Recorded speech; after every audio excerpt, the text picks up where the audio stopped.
nossa nutróloga já está prontíssima, a doutora Liliane Operman. Bem-vinda mais uma vez. Obrigada. Que coisa boa, né? Já poder falar no início do ano de ferro, ferritina, esse assunto para o nosso fato ou fake super importante. Porque tem tanta coisa que a gente desconhece, é quando a gente pega aquele exame de sangue, a gente olha, não, mas calma, eu tenho que me preocupar com o quê? Com ferro? Com a ferritina, mas como é que é uma coisa e como é que é outra? Que é o que você vai contar. É tudo. Isso que a gente vai contar hoje, exatamente. Mandem mensagens no @VocêBonitaTV. Vamos já para o primeiro fato ou fake na tela. Vamos lá. Quando se avalia queda de cabelo e saúde capilar, a dosagem de ferro é essencial.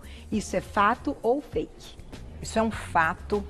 O que eu vejo, Carol, de gente tomando assim biotina, colágeno, passando coisas, preocupado muito com a parte externa, que é importante também. E às vezes não tem assim um efeito bom, né? Tanto no crescimento quanto no brilho, né? Em tudo do cabelo. Esquece de fazer esse exame, né? A dosagem de ferro e ferritina é imprescindível para um cabelo bonito, para uma pele também, né? Unhas também, né? Porque eu acho que cabelo e unhas estão ali, né? É verdade. Os mesmos ingredientes, digamos assim. Então, muitas vezes é importante, além de todos esses cuidados, também suplementar com ferro quando precisa. Agora, te pergunto, doutora, a gente pode dizer que existem pessoas que não absorvam tanto o ferro, então que tem até uma alimentação saudável, balanceada, equilibrada, com ferro presente, que ainda assim, com a alimentação, não conseguem chegar, né, a um valor ali ideal? Tem pessoas, né, a gente fala muito da individualidade bioquímica de cada pessoa, mas tem também outros alimentos que às vezes a pessoa ingere junto e que impede essa absorção do ferro. Tá. Então é importante numa alimentação entender se para cada nutriente o que combina com o quê. Então, por exemplo, eu não sei se eu vou dar um spoiler, que eu acho que é um dos nossos próximos fato ou fake. Mas, por exemplo, o cálcio, ele compete com o ferro. Então, as pessoas, às vezes, têm aquela alimentação rica em verduras, aquelas folhas verdes escuras, né, uma carninha, um frango ali. E, às vezes, toma ou uma sobremesa láctea, ou coloca um queijo ralado ali. E aí o cálcio vai impedir. Mas a boa notícia é que do mesmo jeito que a gente tem nutrientes que impedem ou dificultam, temos os nutrientes que ajudam a absorver melhor. Então, na dúvida, bota limão na comida, na salada, suquinho de limão. A vitamina C, ela é aliada dessa biodisponibilidade do ferro. Muito bom. Então já sabemos o que não é o ideal e o que a gente deve fazer. Vamos para o próximo fato ou fake. Olha lá, a ferritina alta é sempre devida, ao excesso de ingestão de ferro. Será que é fato ou é fake? É fake. É fake. A ferritina alta, ela sinaliza muitas coisas, inclusive quadros inflamatórios, a tal da inflamação silenciosa que a gente fala, né? Aquela pessoa metabolicamente inflamada. Geralmente, quem tem uma obesidade abdominal com gordura no fígado tem excesso de ferritina. Puxa vida. Então é importante a gente avaliar assim, o porquê que está em excesso. Está sobrando gordura? Tem alguma doença hepática? Tem alguma doença crônica que esteja mantendo essa inflamação? Entendi. Porque aí eu falo que tem vários caminhos aí para melhorar, né? A diminuição da ingesta de ferro é uma delas. Mas eu sempre falo, tudo com o médico, acompanhando certinho, uma doação de sangue, às vezes dilui essa ferritina e você acaba ajudando um outro que precisa de sangue. Olha que interessante. Então, são coisas reversíveis, tratáveis e que é importante ter um acompanhamento. Eu já ouvi, normalmente as pessoas comentam assim que os homens têm uma ferritina muito mais alta. Tem a questão também que as mulheres menstruam, tem a perda de sangue, isso tudo também está relacionado. Tem, a menstruação, querendo ou não, é uma perda mensal de ferro, né? Quem tiver, assim, uma menstruação excessiva, que a gente chama de hipermenorragia, então ela pode estar perdendo ferro nisso e muitas vezes precisa até suplementar. Os homens acabam não tendo essa perda, os homens, por terem mais musculatura, acabam tendo uma reserva de ferro maior. Comem mais do que as mulheres para manter o peso, dá até raiva, né? Eu acho que quem tem assim um marido comilão, que às vezes tá lá, você come metade, engorda, e ele come o dobro, fica igual, dá até raiva. Mas são as particularidades, né, de cada um. Tá aí. Então quem quiser, manda a perguntinha no @VocêBonitaTV, próximo Fato ou Fake na tela. Vamos lá. O ferro de origem vegetal não é tão bem absorvido quanto o de origem animal. Isso é fato ou isso é fake? Isso é fato. É fato. Mas não é um impedimento para os veganos e vegetarianos, né? O ferro M, que é o ferro animal, ele tem uma disponibilidade de absorção muito maior que o vegetal. Então, para quem, por exemplo, não come carne, tem que prestar muita atenção nessas competições de nutrientes. Tá. Então, aí que não é momento de colocar cálcio, aí que é momento de colocar muita vitamina C. E tá sempre fazendo o exame, avaliando se precisa suplementar. Ou não. Ou não. Mas que ambos têm condições de ter um ferro normal, com acompanhamento, fazendo tudo certinho, não tenha dúvida. Tanto o carnívoro, né, a pessoa que come carne, quanto o vegano. Então, doutora, não é uma regra ser vegano ou vegetariano e ter que suplementar? Geralmente, é muito difícil não suplementar. É possível? É mais raro. É possível não suplementar? É possível. Tem casos, eu conheço veganos que não suplementam, conheço. Mas, dado a nossa vida corrida, com tudo que a gente tem hoje, assim, eu falo que não tem como você fazer aquela alimentação perfeita, a não ser que você viva em função disso. Entendi. Então, eu acho muito importante estar sempre vendo a necessidade de suplementar também a vitamina B12. Tá. Né? Porque é difícil encontrar B12 no reino vegetal. Então, o ferro e B12 estão ali muito ligados com o tipo de alimentação que a pessoa escolhe. Perfeito. Vamos já para a perguntinha do público, Glaucia? E já mais fato ou fake? Olha lá quem escreveu pra gente na tela, aproveita. Leila, obrigada, um beijo. O que é ferro M e não M? Então, agora vamos falar, né? Você comentou do ferro M, que é o de origem animal. Isso. Então, o ferro M ele é encontrado nas carnes, no ovo, né, frango, peixes. E o não M ele é encontrado nos vegetais escuros, nos grãos. Ele acaba não sendo tão absorvido. Tá. Então, por exemplo, mas olha que coisa interessante, eu acho que agora os veganos vão gostar muito, né? Quando a gente compara 100 gramas de carne com 100 gramas de lentilha, é claro que 100 gramas de carne tem mais ferro. Mas quando a gente compara 100 calorias da carne, quanto de ferro tem por calorias? Tá. Versus a lentilha, acaba que ela sai na frente.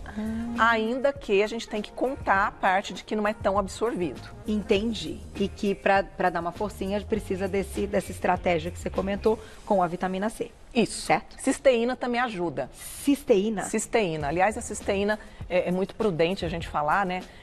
Hoje, com uma epidemia respiratória estando aí, a N-acetilcisteína, que é muito utilizada porque ela é um fluidificante, né, das vias aéreas, dos fluidos do organismo, é um nutriente com efeito antioxidante e que ajuda também na absorção do ferro. Entendi. Olha, vamos colocar também já, né? Anotem. Vão mandando perguntinha, tem mais. Olha lá quem escreveu pra gente. Obrigada, Marise, beijo pra você. Qual o problema e o motivo de ter ferro no fígado? Acho que ela quer dizer assim, por que a gente tem que comer fígado? A mãe, né? A avó fala, come fígado, que tem ferro.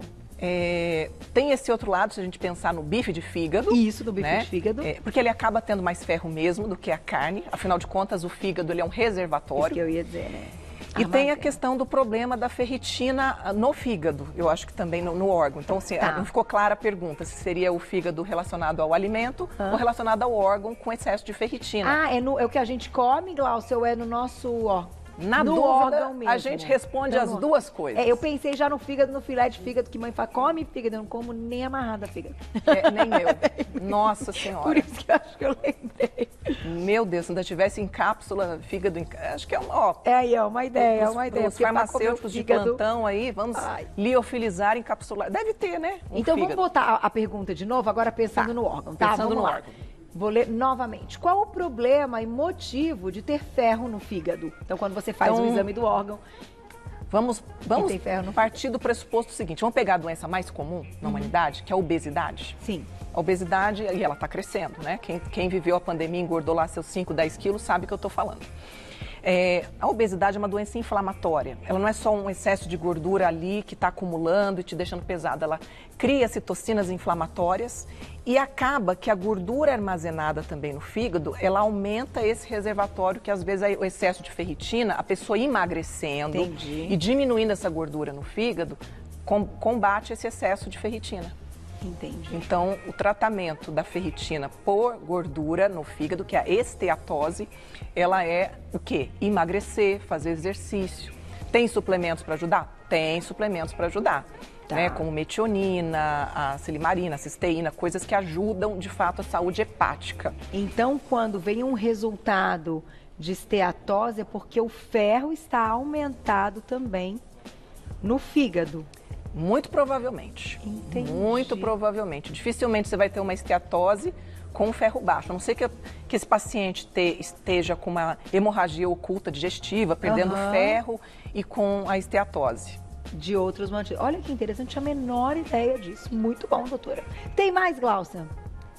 Perguntinha na tela. Olha lá. Margarete, obrigada. Um beijo pra você. Que foto lindinha, né? Um dos fatores para queda de cabelo, então, seria a falta de ferro no organismo? Já ia pôr a plaquinha do fato, né? Fato. Isso é fato. Não é fake. Não é fake. Mas a gente tem também que falar de outras causas, né? Então a gente pode dividir as causas relacionadas ao couro cabeludo, como, por exemplo, a dermatite seborreica. Gente, se a pele está oleosa, provavelmente o couro cabeludo também está oleoso e isso pode gerar ali uma dermatite com queda. Então é importante fazer tratamentos tópicos e investigar os tratamentos que são para uso interno e de causas internas. Também. Então a gente pode ilustrar como o hipotiroidismo, pós-gravidez, que a gente fala que é uma queda benigna, porque é muito tranquila, ela é hormonal, ela é prevista, ela é controlável. Eu atendo muitas gestantes, muitas lactantes, né, pós-parto aí, geralmente 2, 3 meses, pode começar aí uma queda, que é devido justamente à baixa dos hormônios que estavam em altas na gravidez. E é facilmente controlável, difícil impedir, porque é algo que está programado para acontecer. É verdade. Tem a de estresse, né? A alopecia, essa aí é a clássica. Alopecia areata, às vezes aquele estresse muito agudo e ela forma bolinhas de espaço sem pelo nenhum, sem cabelo nenhum no couro cabeludo, que também é fácil de tratar. Agora, tem uma alopecia que é a mais difícil, que é a alopecia androgenética. Que acomete homens e mulheres. Que é a mais comum, inclusive, né? Eu falo que o tratamento da alopecia androgenética é um tratamento eterno, porque a nossa genética é eterna, então a gente tem que tratar sempre, e aí tem os cuidados específicos para cada tipo, mas sem dúvida, falta de ferro, falta de vitamina D, né? Dosar a vitamina D é muito importante. A gente vê às vezes pessoas assim com cansaço, né? Fica doente com frequência, o cabelo não tá legal. E às vezes tem a vitamina D3 baixa, a gente faz uma reposição e tudo melhora. E resolve. Então, nosso assunto entraria ferro e vitamina D também. Temos que fazer um fato fake só de vitamina D, pode ser? Pode ser a próxima. Pode ser a próxima, então. Perguntinha do público na tela, olha lá. Obrigada, Marília, um beijo. Porque algumas vezes o ferro continua baixo, mesmo quando tomamos via oral. As injeções entram nesse caso, então a questão até, né, da pessoa fazer uma transfusão, né? Ou mesmo tomar um tratamento de ferro injetável. Tá. Né? Porque aí não tem interferência de absorção. Quando você toma um ferro injetável, ele é 100% absorvido. Quando a gente toma via oral, existem os fatores de interferência, que podem ser desde o excesso de cálcio, ou às vezes é um paciente muito comum, tá? Pós-bariátrico, que não faz reposição, e além da perda de peso muito grande e rápida, que também é uma das causas da queda de cabelo, por isso que é muito importante, tanto o paciente bariátrico quanto o paciente que vai fazer um tratamento de emagrecimento. Lá na clínica, todos os pacientes que vão emagrecer ali 10, 20 quilos, não importa, a gente faz reposições de vitaminas e ferro muitas vezes. Tá. Então, às vezes, para esse paciente que está tomando por via oral e não está absorvendo, por causas individuais, por ser pós-bariátrico, por ser, dependendo da técnica da bariátrica, né? As técnicas desabsortivas, que você elimina uma parte, elimina não cortando, mas desviando do intestino uma parte que seria para absorver, ela não absorve, justamente por isso que a pessoa emagrece. Porém, também não absorve ferro. Verdade. Então aí é tomar, né? tratável facilmente. E casos de anemia muito grande, precisa sim de uma transfusão. Tá aí. Perguntinha do público na tela. Aproveitem. Olha lá. Obrigada, Mayara. Beijo. Como controlar a ferritina e o que pode ajudar a elevar? Como todo tratamento, a gente tem que atuar em duas frentes. Primeiro, entendendo a causa, Tá. e corrigindo essa causa. E, claro, suplementando com aquilo que a gente precisa até que a causa seja corrigida. Certo. Então, se a causa é por conta da falta de ferro, né, a ferritina baixa, então a gente precisa avaliar essa alimentação, né, o que esse paciente não está comendo, ou o que ele está comendo de errado junto com o ferro que não está deixando absorver, ou o que ele pode acrescentar para ajudar a absorver. Ou às vezes a mulher, a gente falou muito da menstruação, numa perda muito grande de sangue, ela pode estar comendo e pode não estar controlando esse sangramento. Não dá nem tempo. E aí não dá nem tempo, né? Às vezes você até a ferritina para de abaixar, mas também ela não sobe. Tá. Então, tratar esse excesso de menstruação, que a gente pode falar aqui de várias causas, né? Miomas, endometriose, uma série de causas ginecológicas, né? Ir a fundo nisso. E também fazer a suplementação concomitante do ferro, né? É claro que tudo na natureza, a gente leva um tempo para adoecer e leva um tempo para tratar naturalmente. Então, se a gente puder dar um empurrãozinho suplementando, é sempre muito bom. A ferritina, então, é a forma como ele fica ali absorvido, enfim, é o que a gente tem. Reserva. É a reserva dele. É a reserva, a gente precisa ter reserva. Tá. Porque diariamente a gente está produzindo células do sangue, que precisa, a hemoglobina, ela precisa do ferro. Então, diariamente, a gente tem uma destruição celular e uma produção celular. Tá. Então, a gente tem que ter um aporte nutricional de tudo no nosso organismo, não só ferro, tudo. A gente tem que pensar que o nosso corpo, ele tem um turnover, que é o quê? Essa velocidade de células morrendo e células nascendo. E elas nascem a partir de uma matéria-prima. Então, a gente precisa estar com os hormônios em dia, a gente precisa estar com a alimentação em dia, com a suplementação, se necessário, e estancar as causas dessa deficiência, que pode ser o excesso de menstruação, né, que pode ser, às vezes, uma doença crônica de base, que também acaba causando uma anemia hemolítica, né? Qualquer doença crônica, assim, muito importante. Então, tudo tem que ser avaliado individualmente. E é interessante, doutora, até queria te ouvir nesse aspecto, como hoje, para a gente dar conta de tudo isso que você está contando nessa super aula, é uma aula, né? Eu fico vidrada, né, no assunto. É difícil encontrar uma pessoa que não tenha que suplementar nada. Acho muito difícil, sabe por quê? Porque quando a gente pensa na suplementação, a gente não pensa somente em estancar um problema. A gente usa a suplementação também como uma forma de otimizar a performance. Então, se a gente precisa de 80 miligramas de vitamina C por dia e eu suplementar 80, eu vou estar dando só aquilo que o corpo precisa. Mas quando a gente pensa que uma vitamina C aí de 500 miligramas a 1 grama pode ter um efeito nas rinites, na prevenção de resfriados, no tempo de duração de um resfriado. Então, a gente está falando de um efeito medicamentoso dessas vitaminas e suplementos. Entendi. Por isso que aumenta a imunidade muitas vezes, pensando no todo, né? Interessante. Vamos lá, perguntinha do público na tela. Obrigada, Tati. Beijo. Por que as grávidas precisam repor ferro durante a gestação? O que acontece? A anemia que ocorre muitas vezes nas gestantes é uma anemia diluicional. Como os hormônios da gravidez acabam fazendo com que o sangue fique mais inchado, digamos assim, mais água, a gente fica mais retido, então a gente dilui o ferro. Isso quando a gente está falando do primeiro e segundo trimestre, porque no terceiro trimestre, com o crescimento rápido, né, do bebê, ele suga todo o estoque de ferro que a gente tem. Então, a gente precisa de uma suplementação num nível X para o primeiro e segundo trimestre e para o último trimestre, que é quando tem o crescimento do bebê, e a natureza é perfeita, né? Porque ela tira tudo do corpo. A mãe pode ficar careca, com falta de tudo, a unha quebrando, mas o neném vai... Ele está preservado. Preservado. Então, é importante essa suplementação de ferro, sim. Tá aí, de tantas outras vitaminas também, né? Com certeza. Que acontece da mesma forma, né? Pensando também até no benefício do neném, porque a gente tem que falar tanto na mãe ter disposição, energia, porque muitos hormônios dão sonolência, né? Na gravidez, quem já teve grávida sabe, né? Aquele soninho da gravidez. É o melhor sono do mundo! Quanto também, né? Hoje já tem estudos mostrando que a suplementação de ômega 3 ajuda no QI, na inteligência desse neném, né? A gente pensar hoje, isso é nutrigenômica. É você já entender que esse filho que você vai constituir, ele já tem os impactos do alimento que você escolhe na gravidez para determinar aquilo que ele vai ser. Genética. Não é maravilhoso? Maravilhoso. Poxa, é tão bom. Eu gosto, tudo que depende da gente, eu acho muito mais fácil daquilo que depende do outro. Então, nesse caso, gravidinhas de plantão, né, podem fazer sua parte. Vamos lá. Fato ou fake, que faltaram alguns, a gente vai encerrar com fato ou fake na tela. Se tenho a dosagem de ferro normal, mas a ferritina está baixa, meu cansaço certamente não é por isso. Isso é fato ou fake?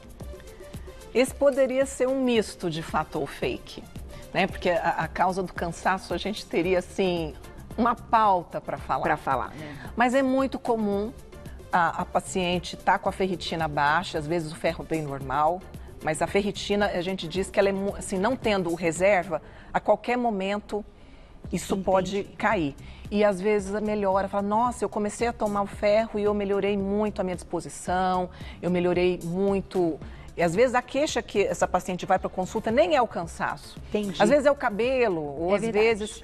E aí ela comenta, nossa, mas eu sentia um cansaço e depois que eu... dor nas pernas, depois que eu melhorei a ferritina, né, suplementei com ferro e ajustei a dieta, tudo melhorou. Então, certamente tem relação, sim. Certamente tem relação. Dá tempo de mais uma para fechar, fato ou fake? A vitamina C ajuda a absorver o ferro. Com Super certeza. Por isso que eu recomendo sempre, eu acho que temperar uma saladinha com limão. Amo. Né, colocar até na comida quente ali, né, na carninha ou no feijão. Gente, limão vai bem sempre, né? É verdade. E claro que também, se necessário, a suplementação em cápsulas ou em sachê. Mas a vitamina C, ela é essencial para o colágeno. Para o pessoal que toma colágeno, às vezes toma só o colágeno sem a vitamina C, pode não ajudar tanto, né? Porque é matéria-prima para nós formarmos o colágeno. Tá. É a vitamina C também. Então tem que ter o casadinho. Muito Tem. bom. Vou agradecer mais uma vez nossa queridíssima nutróloga. Sempre uma aula, né? Fico aqui babando, imagino que vocês também. Compartilhem todos esses nossos dias do quadro Fato ou Fake, que é muita coisa bacana que rola aqui. É informação mesmo para todo mundo. Quem quiser saber mais, no Instagram dela, ela também faz esse trabalho. Doutora Liliane por extenso, tá? Então é a palavra por extenso, Doutora Liliane, tudo junto, né? O @ Doutora Liliane. Tem o site doutoraliliane.com.br para você acompanhar também mais o trabalho. Linda como sempre, sorrisão e cheio de informação. Até rimou. Muito obrigada. Eu que adoro tê-la aqui. Vamos fechar então, vitamina D quinzenalmente. Então daqui 15 dias, doutora volta, vamos fazer um fato ou fake só de vitamina D. Se vocês quiserem, mandem que as meninas também vão usar os fatos ou fakes de